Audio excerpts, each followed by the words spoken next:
बिस्मिल्लाहिर्रहमानिर्रहीम, अस्सलाम वालेकुम। अली सलमान जी टीवी के तमाम नाजरीन को जी स्पोर्ट्स में खुश आमदीद कहता है, जहाँ पीर से लेकर जुमेरात तक रोजाना रात 11:05 पर हम इस महफिल को सजाते हैं आपके लिए और बात करते हैं उस दिन खेले जाने वाले मैचेस या उस दिन से जुड़ी स्पोर्ट्स की खबरों के बारे में। ICC T20 world cup India के नाम हो गया, इंडिया ने अपने टाइटल को डिफेंड किया और अब ये टूर्नामेंट जो है वो हिस्ट्री का हिस्सा बन गया। लेकिन इस टूर्नामेंट से हमने क्या सीखा, क्या खोया, क्या पाया, पाकिस्तान क्रिकेट पे इसके क्या असरात होंगे, यकीनी तौर पर आज के शो में हम इसको डिस्कस करेंगे। फिर फ्यूचरिस्टिक अप्रोच पाकिस्तान की क्या होगी और क्या होनी चाहिए, क्योंकि हमारे पास टैलेंट में कमी नहीं है, शायद कमी उस आई में है कि जो उस टैलेंट को परखती है। यही वजह है कि आज हमारे साथ जिस तरह हमारे शो की खुसूसियत एक खासा रहा है वो यही है कि हम हमेशा उस स्टोरी से, उस दिन की मुनासबत से, उस दिन की जो मेमोरीज उसके हवाले से अपने गेस्ट को अपने शो में इन्वाइट करते हैं। तो पाकिस्तान में टैलेंट जो है वो परखा क्यों नहीं जा रहा, पाकिस्तान में टैलेंट को आगे क्यों नहीं आने दिया जा रहा, इस हवाले से आज के शो में हमारे साथ जो शख्सियत मौजूद हैं, ये ना सिर्फ इंग्लैंड में टैलेंट स्काउटिंग करते हैं और इन्होंने जो टैलेंट स्काउट करके दिया उसने अभी मौजूदा टीम में भी कई ऐसे प्लेयर हैं इंग्लैंड की कि जिनको इन्होंने इब्तिदाई एज में देखा और इन्होंने उसकी निशानदेही की और उसके बाद फिर जो है वो उन्होंने इंटरनेशनल स्टैंडर्ड के ऊपर इंग्लैंड को रिप्रेजेंट किया। यही नहीं बल्कि इस वक्त जर्मनी के नेशनल कोच भी हैं, पाकिस्तान की जानिब से टेस्ट क्रिकेट भी खेली है और साथ साथ जो है पाकिस्तान में जो है नेशनल क्रिकेट अकेडमी में भी इनको हायर ज़रूर किया गया, लेकिन इनको काम नहीं करने गया। और जिस तरह हम बार बार ये बात करते हैं कि मेमोरीज होती हैं उस दिन के हवाले से, तो आज है जनाब 9 मार्च और 9 मार्च हमारे इस दोस्त का जो टेस्ट डेब्यू था, उसके जो पहला टेस्ट मैच था, जो डेब्यू टेस्ट मैच था, उसका 5वां और आखिरी दिन था। तो आज का दिन इस लिहाज से भी इनके लिए यादगार है। मेरे साथ मौजूद हैं अपने वक्त के बड़े ज़बरदस्त विकेट कीपर, बैट्समैन और नहायत ही हम्बल और काइंड हार्टेड मैन जनाब अतीकुज़्ज़मा साहब, जो इंग्लैंड से आए हुए हैं इन दिनों ईद मनाने अपनी फैमिली के साथ। शो में खुश आमदीद कहते हैं अतीकुज़्ज़मा को। अस्सलाम वालेकुम अतीक, कैसे हैं आप? वालेकुम सलाम अली भाई, बिल्कुल ठीक ठाक हूँ, आप बताएं कैसे हैं? सबसे पहले तो बताएं कि 9 मार्च आपको याद था? मुझे एक्चुअली याद नहीं था, मुझे नकी भाई ने बताया अंदर रूम में कि आज 9 मार्च है, याद आ रहा है आपको कुछ? मैंने कहा नहीं, मुझे कुछ याद नहीं आ रहा। फिर उन्होंने मुझे हिंट जब दिया टेस्ट मैच का तो मुझे कहा हाँ yes, it will be a 5th day of my first test match. तो it was very memorable day. Thank you very much for reminding everybody. तो बहुत खुशी हुई। बिल्कुल जनाब, खुशी की बात है कि अतीकुज़्ज़मा साहब आज के दिन स्पेशल डे हमारे साथ मौजूद हैं। बात करेंगे कुछ वर्ल्ड कप के हवाले से, पाकिस्तान क्रिकेट के हवाले से, लेकिन सबसे पहले प्राइम का फॉर्मेट आज की टॉप स्टोरीज। ICC ने वर्ल्ड कप 2026 की टीम ऑफ द टूर्नामेंट का ऐलान कर दिया। टीम ऑफ द टूर्नामेंट में पाकिस्तानी ओपनर साहिबजादा फरहान भी शामिल। हमारा मकसद हमेशा टीम की जीत रहा है। टीम का अब अगला हदफ 2028 लॉस एंजलिस ओलंपिक्स में गोल्ड मेडल जीतना है। भारतीय कप्तान सूर्य कुमार यादव। टीम को फाइनल तक पहुंचने पर फख्र है, लेकिन फाइनल में भारत ने हर शोबे में बेहतर खेल पेश किया। न्यूजीलैंड कप्तान मिचेल सेंटनर। भारत महल्ले के उस अमीर बच्चे की तरह है जो गरीब बच्चों को खेलने के लिए तो बुलाता है और कहता है कि आओ क्रिकेट खेलते हैं, लेकिन जीतूंगा मैं ही। भारत हमारे साथ भी कुछ ऐसा ही कर रहा है। शुएब अख्तर का भारतीय टीम पर तंज। दोनों सेमीफाइनल और फाइनल वक्त का जिया थे, क्योंकि दोनों ही मैचेस की पहली इनिंग ने मैच के नतीजे का फैसला कर दिया था। भारतीय अदाकार कमाल राशिद खान का भारतीय टीम पर तंज। पाक बांग्लादेश वनडे सीरीज के लिए कौमी स्क्वाड की तैयारियां शुरू। कोचेस के जेरे निगरानी खिलाड़ियों ने बैटिंग और बॉलिंग की प्रैक्टिस की। पाकिस्तान और बांग्लादेश के दरमियान सीरीज का पहला मैच 11 मार्च को खेला जाएगा। बांग्लादेश में पहले ट्रेनिंग सेशन पर इजहार मुसरत है। सख्त मेहनत के साथ टीम की बेहतरीन कारकर्दगी के लिए पुरुमीद हैं शाहीन शाफरीदी। होम कंडीशंस में बांग्लादेश को हराना आसान नहीं होगा। किसी सीनियर खिलाड़ी को ड्रॉप नहीं किया है। इस सीरीज में नौजवानों को मौका देना चाहते हैं head coach mic Hesson. World cup के लिए क्वालिफाई करने वाली पाकिस्तान हॉकी टीम वापस वतन पहुंच गई। इस्लामाबाद एयरपोर्ट पर कौमी टीम का शानदार इस्तकबाल। वज़ीर-ए-आज़म का कौमी हॉकी टीम के हर खिलाड़ी के लिए बड़े इनाम का ऐलान। पाकिस्तान आइंदा माह एशियन टीम स्क्वॉश चैंपियनशिप की मेजबानी करेगा। चैंपियनशिप 14 से 18 अप्रैल इस्लामाबाद में होगी। जी नाज़रीन, ये थी आज की टॉप स्टोरीज और आपने टॉप स्टोरीज में देखा कि हमने ज़्यादातर जो है वर्ल्ड कप के हवाले से स्टोरीज को कवर किया है और खुश आइंद बात यह है कि पाकिस्तान की हॉकी टीम ने वर्ल्ड कप के लिए क्वालिफाई कर लिया है और पाकिस्तान क्रिकेट बोर्ड ने हर खिलाड़ी को है 15-15 लाख रुपए का इनाम का भी ऐलान किया है। ये एक अच्छी खबर है जो पाकिस्तान क्रिकेट बोर्ड के ऐवानों से सामने आई है। अतीक से ज़रा जानेंगे, क्योंकि अतीक ने एक ऐसे दौर में क्रिकेट खेली जो पाकिस्तान की हिस्ट्री का मैं कहूँगा मुश्किल तरीन एरा था कि लेट 90s और साथ साथ अर्ली जो 2000 की जो एरा था था वो जो था थोड़ा सा मुश्किल था पाकिस्तान क्रिकेट के लिहाज से, क्योंकि एक से बढ़कर एक टैलेंटेड प्लेयर था। खुद अतीकुज़्ज़मा के साथ ही कामरान अकमल जैसे जो विकेट कीपर थे, जावेद कदीर जैसे विकेट कीपर थे, और बहुत सारे ऐसे विकेट कीपर थे कि जो जिसको भी खिलाते जो है वो अपनी जगह कंक्रीट कर सकता था। तो एक मुश्किल एरा में इन्होंने क्रिकेट खेली। अतीक, आप इतने मुश्किल एरा में क्रिकेट खेल कर आए हैं, मुझे याद है इस तरह आपने अंडर 14 खेली, जोन 5 से, कराची भी खेली, फिर आप HBFC से भी खेले, फिर आप मुस्लिम कमर्शियल बैंक से भी खेले, अनवारुल हक साहब ने आपको स्काउट किया था, फिर आप हबीब बैंक में पहुंचे। तो एक प्रोसेस से आप आए और उसके बाद जब आप खेले हैं तो सलाहियत के बावजूद, क्योंकि मुकाबला इतना सख्त था, आपको इतना खेलने का मौका नहीं मिला। अब आप किस तरह देखते हैं कि हम जो है बच्चे जो हैं वो 3-4 मैच की वीडियोस डालते हैं, उनके रील्स डालते हैं और उसके बाद वो पाकिस्तान की टीम में शामिल हो जाते हैं? अनफॉर्चुनेटली अब जो सिस्टम हुआ है, पाथवे हुआ है, बड़ा क्लियर हुआ हुआ है और बहुत ईजी हुआ हुआ है हर एक के लिए। जैसे कि आपने हमारे ज़माने की बात की थी, हमारे ज़माने में बहुत सारा तकलीफ़ें थी, फाइनेंशियल प्रॉब्लम्स थे, और क्रिकेट आपको फर्स्ट क्लास क्रिकेट आपको क्लब में भी बहुत ज़्यादा कंपटीशन था। क्लब की क्रिकेट हम लोग रेगुलर खेलते थे, वीक में 3 से 4 मैचेस खेलते थे, उसमें भी कंपटीशन हमें मिलता था, उसमें भी जगह बनाने के लिए हमें जान मारनी पड़ती। तो एक कल्चर ऐसा डेवलप हुआ था कि जिसमें आपको परफॉर्म करना है, आपको फिट रहना है और आपको हर मैच में परफॉर्म करना है और हर मैच को एक प्रोफेशनल तरीके से लेके खेलना है। पैसे की जहाँ तक बात है, तो उस वक्त इतने पैसे नहीं थे। जिस वक्त मैं टेस्ट मैच खेला था 23,000 रुपये मैच फीस थी, और कुछ भी नहीं होती। अब तो लाखों में है, करोड़ों में पैसे लड़कों को मिलते हैं। मगर अब पाथवे जो हो गया बहुत आसान हो गया। अब मैं देखता हूँ लोगों को चांसेस पे चांसेस मिले जा रहे हैं। 10-10, 15-15 ODIs, 15-15 टेस्ट मैचेस खेल रहे होते हैं, उनकी एवरेज 20 रन की होती है, फिर भी खेल रहे होते हैं पाकिस्तान टीम में, और फिर भी उनको टैलेंट बेसिस पर उनको मौके मिल रहे होते हैं। ठीक है, मैं प्रोसेस के थ्रू आया हूँ, मैंने छोटे से लेवल से लेकर आहिस्ता आहिस्ता स्टेप चढ़ता हुआ जब पाकिस्तान लेवल पे गया हूँ, उसके बाद जो मेरा प्रोसेस था वो रुक गया। पाकिस्तान टीम से ड्रॉप होने के बाद मुझे अपॉर्चुनिटीज़ नहीं मिल सकी पाकिस्तान को वापस कम बैक करने की।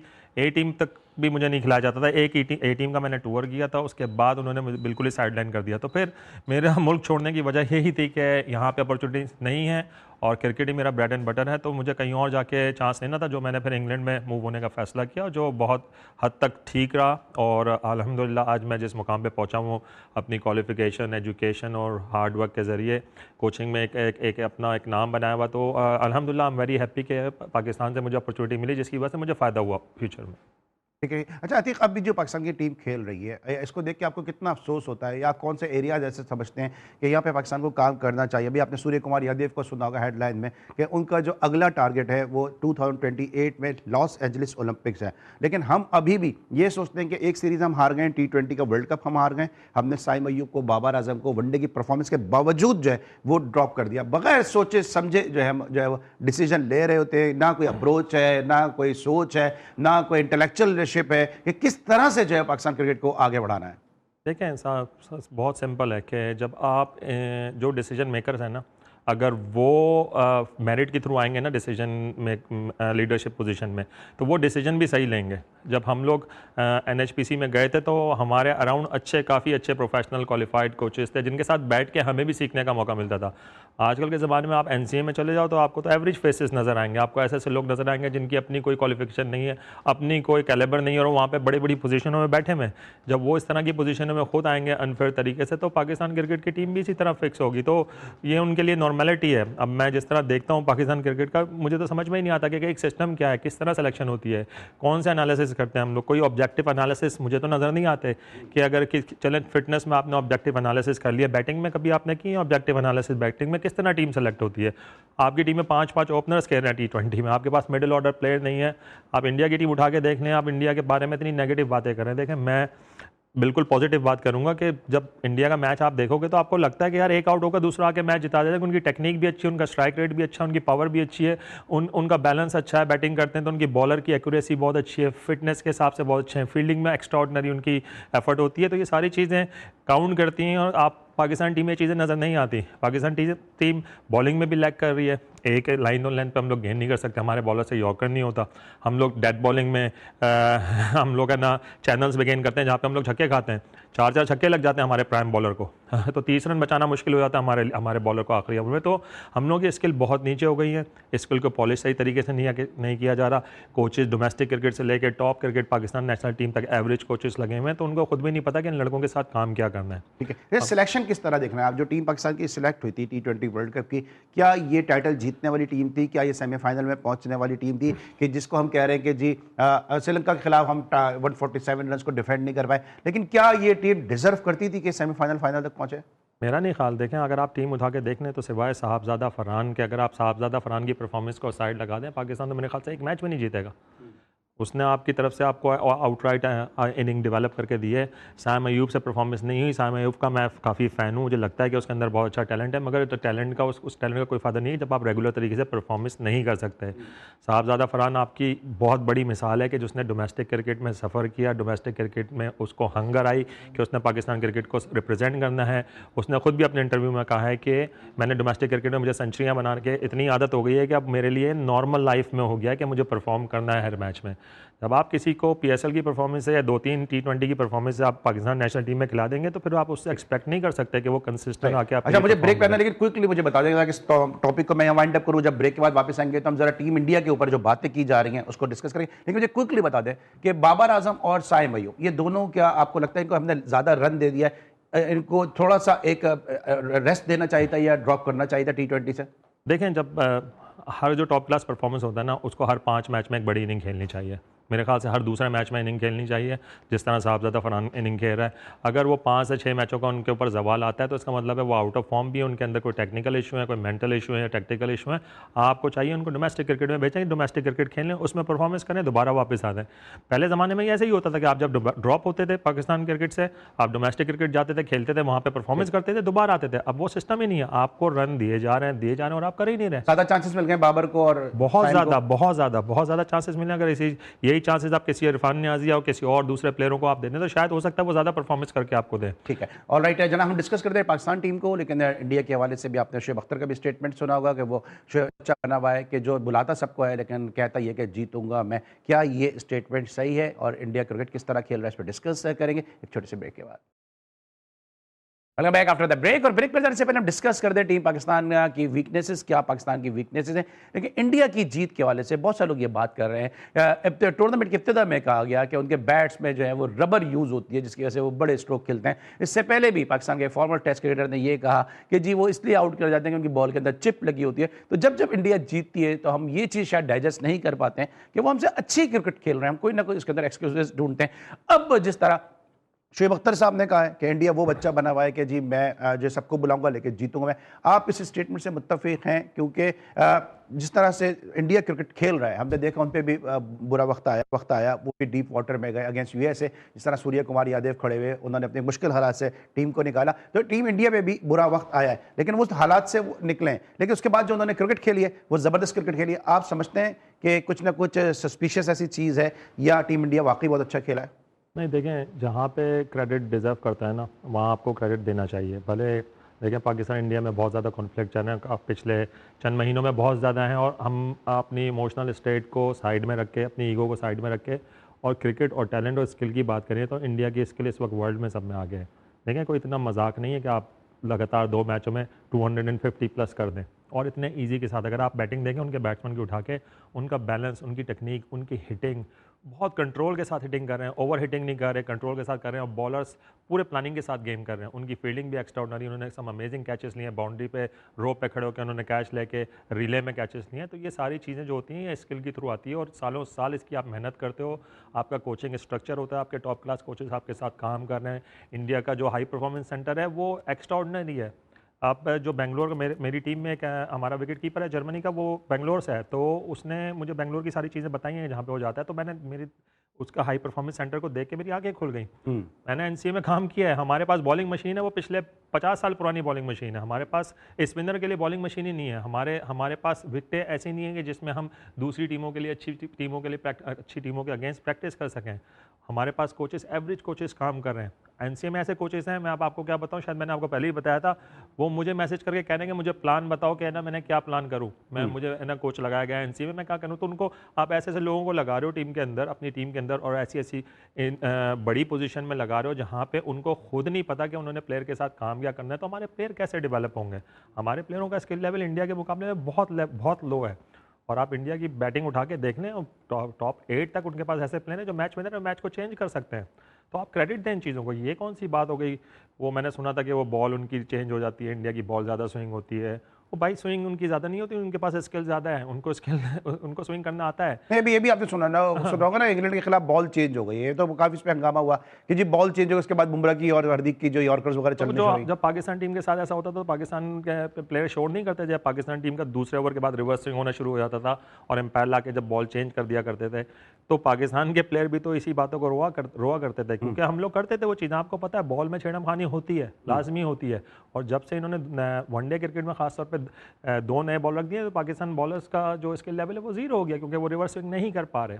तो देखें, आप उठा के देखें इंडिया की बॉलिंग को भी, इंडिया के बॉलर बड़ी कंसिस्टेंसी के साथ आप उनके एनालिसिस निकालें ना, आप उनकी ऑब्जेक्टिव एनालिसिस करें, आपको पता चलेगा उन्होंने एक एरिया पे कितनी दफ़ा बॉल को हिट किया है जहाँ पे आपके रन रोकने के चांसेस सब में ज़्यादा होते हैं। हमारे प्लेयरों को यॉर्कर्स करना भी नहीं आते, उसमें फुल टॉस कर देते हैं या उसमें लेंथ बॉल करते हैं जिसमें छक्के खाते हैं वो।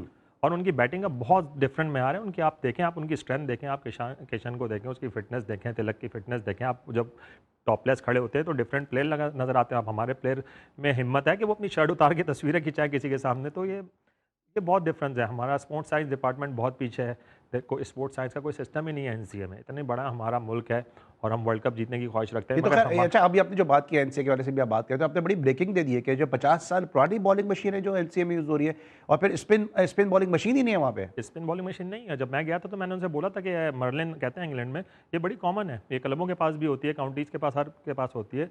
तो मैंने बोला था नदीम खान साहब को कि हमारे पास मर्लिन मशीन क्यों नहीं है, हमारे पास वो वाली दूसरी मशीन क्यों नहीं है जिसमें से बॉलर बॉल करता हुआ नजर आता है। लेकिन यहाँ पे एक सवाल होता है ना, देख आप इंग्लैंड से आए या फिर टीम, और नदीम खान साहब भी इंग्लैंड से आए, नदीम खान साहब का टेन्योर आप किस तरह से देखते हैं? क्योंकि बहुत सारे तोहफे भी उन्होंने पाकिस्तान क्रिकेट बोर्ड को दिए हैं, जिसमें से एक भी अभी पाकिस्तान टीम के साथ बतौर बैटिंग कंसल्टेंट लगा हुआ है।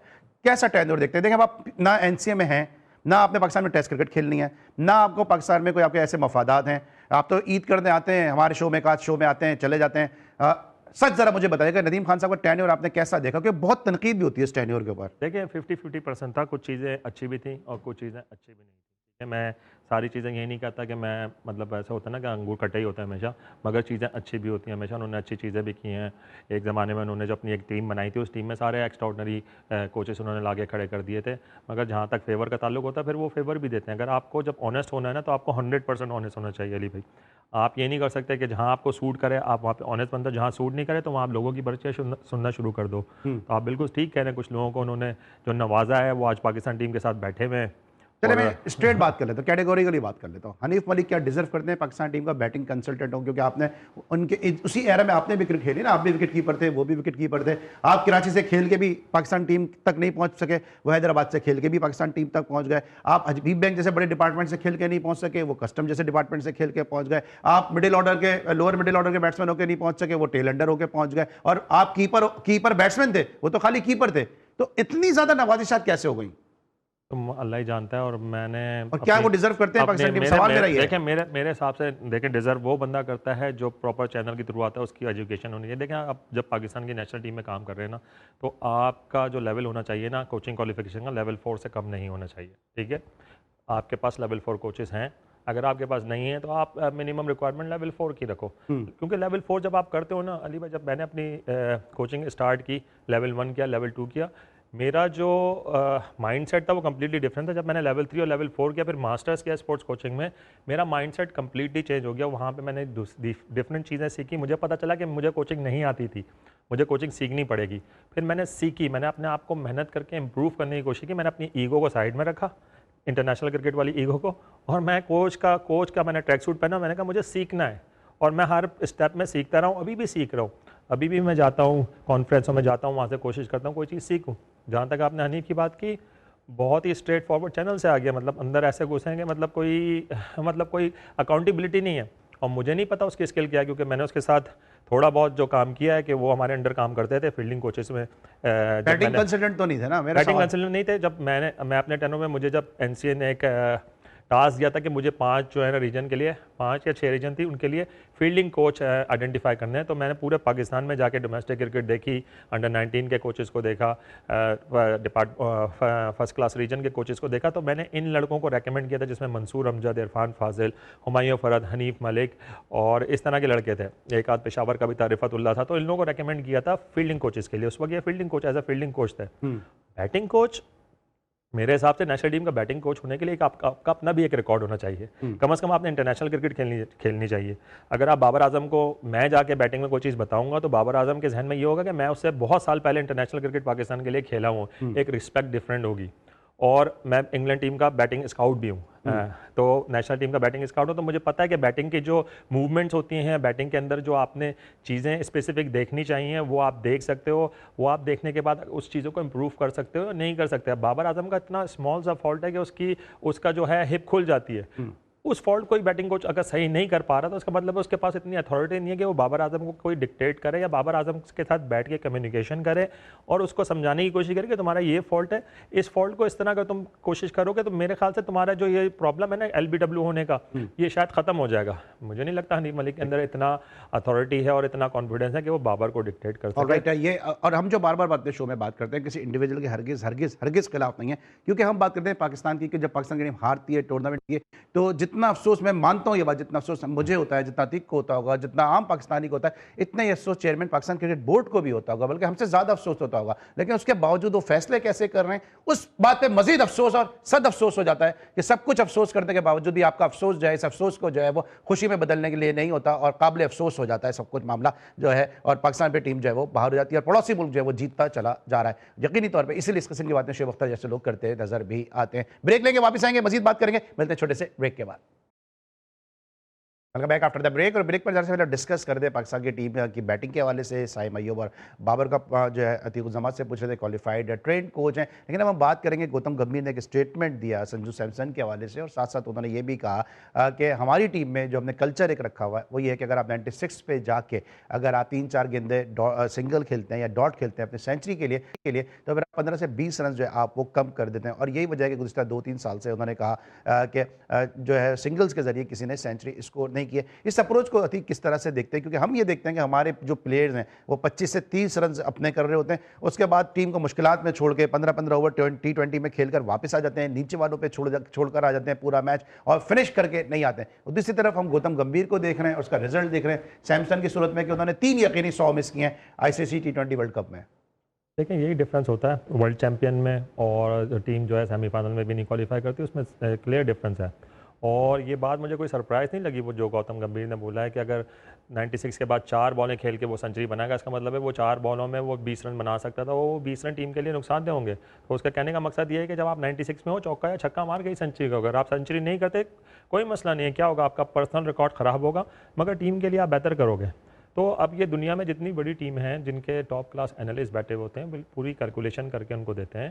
देखिए इंडिया 250 रन बना रही है ना, तो ये कोई कोइंसिडेंस नहीं है, ये पूरी कैलकुलेशन होती है कि हमने पहले 6 ओवर में किस तरह खेलना है, पहले 6 ओवर के बाद से लेके 7वें ओवर से लेके 14 ओवर तक किस तरह खेलना है और 15 से 20 ओवर तक किस तरह खेलना है। 3 फेसेस होते हैं T20 में और उन 3 फेसेस को इंडिया उसी तरीके से खेल रही है जिस तरह एक अच्छी टॉप क्लास टीम को खेलना चाहिए।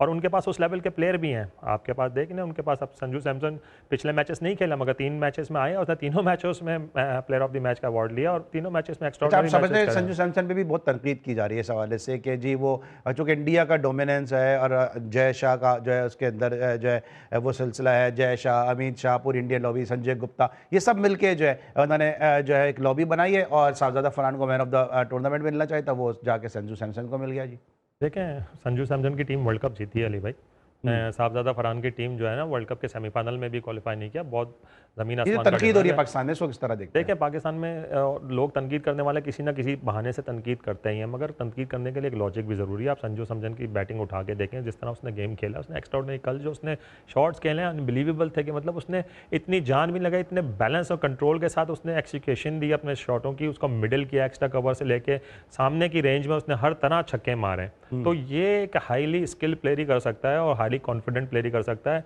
अगर उसकी जयशाह की थ्रू सिफारिश लग रही है तो भाई अगर इस सिफारिश ऐसे प्लेयरों की लगेगी तो हमारे लिए भी कोई ऐसे प्लेयरों की सिफारिश लगाए तो हम भी उसके लिए बैठ के तालियां बजाएंगे, हम रोएंगे नहीं बैठ के कि यार देखो किस प्लेयरों को आपने खिला दिया, किस तरह के एवरेज प्लेयरों को आपने, दमादों को और इन लोगों को क्रिकेट में आपने चांसेस पे चांसेस देते जा रहे हैं और उनको बैठ के फिर डिफेंड भी कर रहे होते हैं। तो ये बहुत बहुत बहुत अच्छा दमादों पे लेकर आ गए। अब ये बताएं कि ये जो शादाब खान, अभी हमने साहिब की और बाबर की तो बात की थी, शादाब खान बगैर किसी परफॉर्मेंस के, उनके पास सेंट्रल दो कॉन्ट्रैक्ट दामाद हैं, वैसे 2 दामाद हैं। सेंट्रल कॉन्ट्रैक्ट भी उनके पास रहता है और वो पाकिस्तान से भी खेल रहे होते हैं। फिर दूसरी जिनकी आप दामाद की बात कर रहे हैं, वो 4 ओवर में वो फिट नहीं है, वो आपके 50 जो है वो 10 ओवर के लिए आप उनको कप्तान बना के भेज देते हैं। तो अभी भी आपको लग रहा है हम अपनी गलतियों से सबक नहीं सीख रहे हैं, आप समझते हैं कि बिल्कुल सही चल रहा है? देखें, मुझे हैरत होती है कि पाकिस्तान में 2 इतने क्लास बॉलर, आकिफ, जावेद, जमान खान जैसे T20 के अच्छे स्पेशलिस्ट, ख़ास तौर पे जमान खान जिसकी स्किल इतनी हाईली स्किल्ड बॉलर है कि वो नए बॉल से और डेड बॉलिंग में ओवर्स में बहुत अच्छी गेंद करता है और बहुत यूनिक बॉलर है। और फुरकान क्या नाम है, आकिब जावेद, जो फुरकान क्या नाम है, जो चाइना मैन बॉलर है, क्या नाम है उसका, सुफियान मुकीम, सॉरी सही, सुफियान मुकीम जैसे क्वालिटी प्लेयरों को आप बिठा के आप शाहीनों के और इधर उधर के रगड़े लगवा रहे हो, और जो नेशनल टीम में और आपने इस तरह के एवरेज प्लेयरों को रखा हुआ है जो 1 ओवर में 3 छक्के भी अगर लगने वाले होंगे ना तो वो 3 छक्के भी खा जाएंगे उस ओवर में। उनके पास स्किल्स ही नहीं है, उनके पास वो बॉलिंग एक ही तरीके से बॉलिंग करते हैं, ऐसा लगता है कि बॉलिंग मशीन में तो बॉल गिर रहा है, एक ही लाइन पे बॉल सेट हुआ है और बैट्समैन के लिए आसानी है, उसको पता है कि बॉल यहीं आना है, उसने मार देना है वहाँ पे।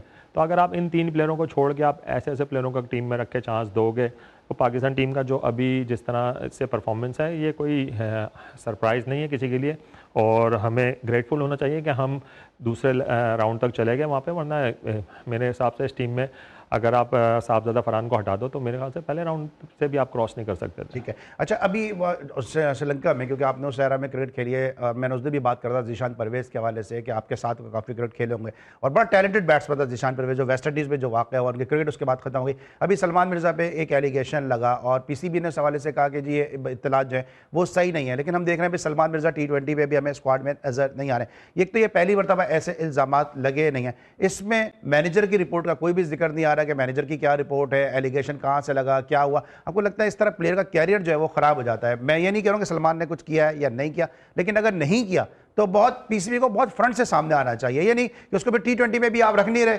और जिस सहाफ़ी ने ये किया उसको आप नोटिस भेज रहे हैं।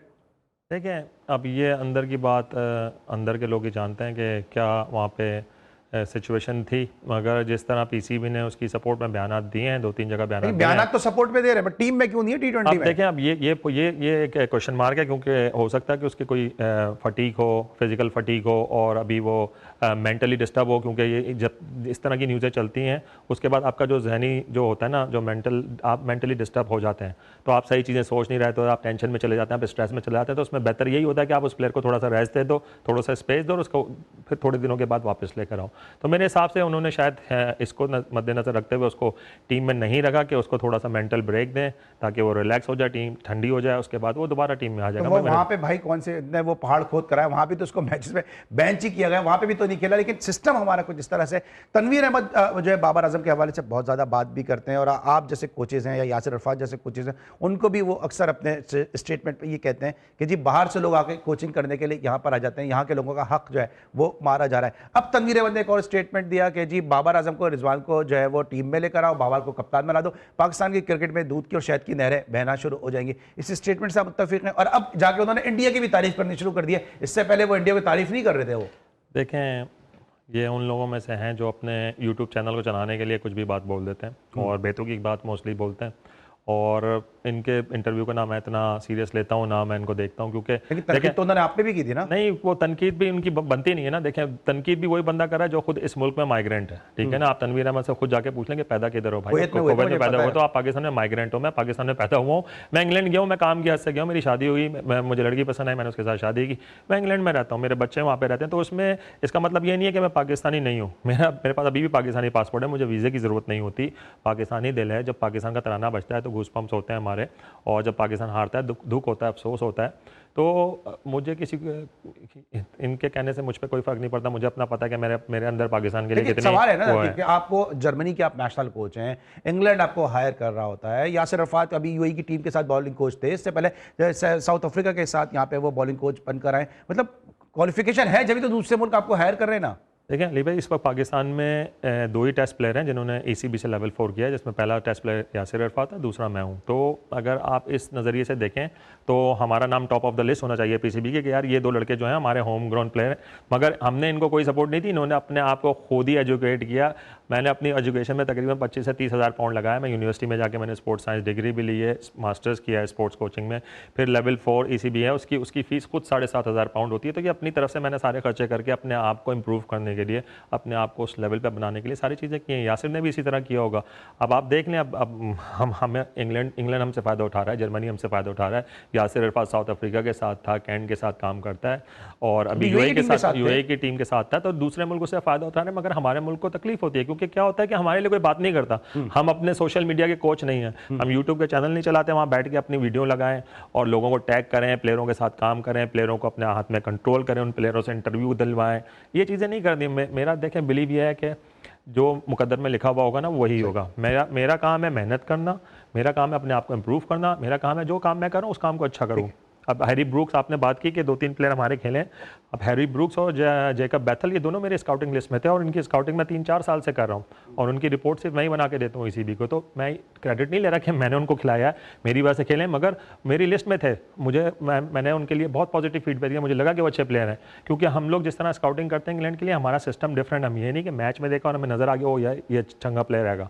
हमारे पास पूरा एक सिस्टम होता है, ऑब्जेक्टिव एनालिसिस के साथ सब्जेक्टिव एनालिसिस, ये दोनों मिक्स करके हम अपनी रिपोर्ट बना के देते हैं, और एक बहुत अच्छा सिस्टम बना हुआ है जिसके थ्रू इनका सिलेक्शन होता है। लेकिन अब वक्त का मैं इस पर ज़्यादा बात भी करना चाहता, लेकिन जब हैरी ब्रूक आप इंग्लैंड को दे सकते हैं, बैथल आप इंग्लैंड को दे सकते हैं, यहाँ पे जब अतीक उज़्ज़मा आते हैं, आपने मेरे शो में कहा कि मुझ पर जादू हुआ है, और अभी बाबर आजम के लिए भी लोग वजीफ़ों की बात कर रहे हैं कि बाबर आजम को जो है वो ये वजीफ़ा करे तो उनकी फॉर्म वापस आ जाए। तो क्या कहीं ऐसा तो नहीं कि आप पे भी जादू हुआ था, बाबर आजम पे भी कोई जादू वगैरह हुआ? हो सकता है, क्यों नहीं हो सकता? क्योंकि देखें अली भाई, मुझे बाद में चीज़ें ना पता चली। देखें हो सकता है लोगों को ये चीज़ों का मजाक लगे, मगर जब मैं NC में था तो मुझे डर लगता था। मुझे तो दिल करता था कि अगर कोई मुझे खाने की दावत भी दे तो मैं उसके साथ खाना ना खाऊं। काफ़ी कोचेज जो हैं जो लोकल रहते थे वो खाना लेकर आते थे, मैं कभी उनके साथ खाना शेयर नहीं करता था। मैं NCA के नॉर्मल लोगों के साथ ही खाना खाता था। तो मुझे इन चीज़ों का डर होता था, क्योंकि पाकिस्तान का कल्चर ऐसा है कि यहाँ पर जेलसी सिस्टम बहुत है। ये आपको कामयाब होते हुए कोई नहीं देख सकता, और यहाँ पे कोई कोच जाके किसी दूसरे कोच को ग्रूम नहीं करता, क्योंकि उसको खुद थ्रेट हो जाता है कि उसकी पोजीशन ना ले जाए वो। तो हमारे वहाँ जब तक ये कल्चर नहीं होगा, जब तक हम लोग का ईमान ख़राब हो गया है बेसिकली। हम अल्लाह पे इतना भरोसा नहीं करते, हम लोग दूसरे लोगों पे भरोसा करते हैं। अगर अपनी स्किल को आप करते रहो, अपनी मेहनत करते रहो, भरोसा करो कि जो आपके नसीब में होगा वो आपको मिलेगा, तो वो कोई रोक नहीं सकता। लेकिन अतीक, आप ये बात कह रहे हैं कि जेलसी होती है, आप एहतियातन खाना नहीं खाते थे।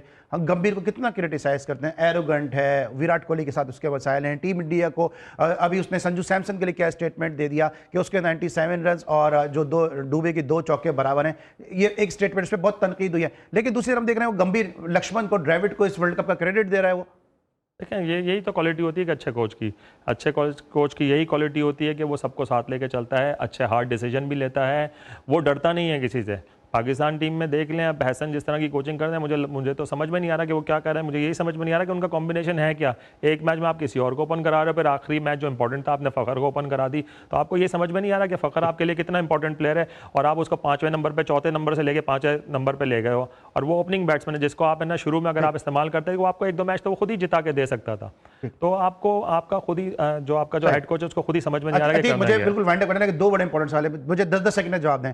सरफराज का सिलेक्शन और हेड कोच बनाने की जो बातें हो रही हैं टेस्ट टीम का, सही फैसला गलत है, दुरुस्त है? मेरे ख्याल से गलत है। मेंटोर सही है, मगर उसको भी प्रॉपर चैनल, अगर आप किसी को विदाउट चैनल से लेकर आते हो तो अपने कोच एजुकेशन प्रोग्राम को आप चैलेंज कर रहे हो, फायदा नहीं है फिर लेवल 3 लेवल 4 समझते हैं सिलेक्टर और कोच बनाना गलत है? दोनों गलत है। ये नहीं, सिलेक्टर बन सकता है, कोच के लिए क्वालिफिकेशन होना जरूरी है, एटलीस्ट लेवल 4 होना चाहिए। ठीक है। और जो पाकिस्तान बांग्लादेश सीरीज हो रही है इसमें क्या आपको लग रहा है चांसेस पाकिस्तान के क्या हैं? देखें जिस तरह पाकिस्तान ने अपनी टीम भेजी है, बांग्लादेश को खुश करने के लिए टीम भेजी है वो, क्योंकि ये सीरीज़ तो वैसे भी उनके प्लान में नहीं थी, मगर उन्होंने क्योंकि बांग्लादेश का जो इंसिडेंट हुआ इंडिया के साथ उसको खुश करने के लिए भेजी है। तो अच्छा है कि पाकिस्तान, देखें सीरीज़ हारे जीते कोई फर्क नहीं पड़ता, आपने नए लड़कों को चांस देना है और आपने देखना है कि वो लड़के। लास्ट क्वेश्चन, अगर दोबारा ऑफर आती है PCB ज्वाइन करेंगे? जरूर करूँगा, करेंगे। ऑलराइट जनाब, thank you so much. Atiq Uzzama हमारे साथ आप मौजूद थे। हमने कोशिश की कम वक्त में ज़्यादा सवालात करें, और क्यों पाकिस्तान क्रिकेट पीछे, क्यों हम जो लोग जीते हैं, पड़ोसी मुल्क हमारा जीता है, क्यों हम उसको तनकीद का निशाना बना रहे हैं, क्यों हमें उसकी जो है फतह हजम नहीं हो पा रही है, और एक्सक्यूजेस जो है वो उस पर दिए जाने। आज के शो में हमने बड़ी तफसील के साथ डिस्कस किया। इंशाल्लाह कल फिर आपसे मुलाकात होगी। कल तक के लिए अली सलमान को पूरी प्रोडक्शन टीम के साथ इजाज़त दीजिए। अपना बहुत ख्याल रखिए। अल्लाह हाफ़िज़।